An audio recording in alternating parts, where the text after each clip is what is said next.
Sekas palmalardır. Böyle ölçülərdədir, balaca ölçülərdə. Sonra finik palmalardır. Çelə ağacıdır. Muşmuladır, yapan əzgidir. Qardeniyadır, həmişəyaşıl qardeniyalardır. Gülləri ətirli olur. Həmişəyaşıl kollardır, sarısı, yaşılı. Böyük ölçülərdir. 7 gözəllərdir, qartenziya. 7 gözəllər. Qartopu, klon ağacı, qırmızı rəngli yarpaqları olur. Nandinadır, dekorativ yarpaqları olur, qırmızı, yaşıl. Böyük ölçü, balaca ölçülər var. Nar çiçəyi kollarıdır. Hamısı qönçəlidir. Gümüşü efkaritlər, yaşıl efkaritlər. Boyları hündürdür. Bunlar gümüşü efkaritdir. Bunlar yaşıl efkaritlərdir. Daha sonra sumaq ağacıdır.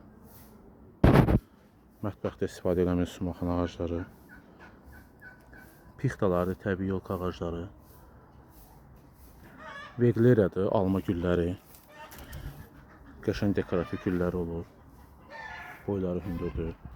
Çubuşnikdir, ətirli jasmin kollarıdır. Ətirlidir bunlardan. Sonra ağ spreyalardır.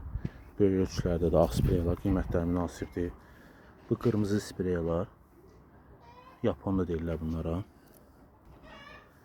Ətirli jasmin kollarıdır. Ağaclarda oldusu. Qönçədir, böyük ölçülər, balaca ölçülər. Yasəmənlərdir. Bunlar Hind yasəmənlərdir, ətirsiz olur. Amma Rus yasəmənləri ətirlidir. Şokolad ağaclarıdır.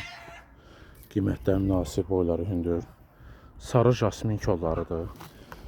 Belə gülləri olur, jasminlərin. Həmişəyaşıl kollardır. Sarmaşıq kimi də saxlamaq olar. Forzisiyadır. Hamısı inkişaflıdır. Qönçələrini qoyublar. Sağ rəngli güllər açır. 9-10 sarmaşıqlardır. Saylar nə qədər istəsəz var. Həmişəyaşıldır, gülü ətirlidir.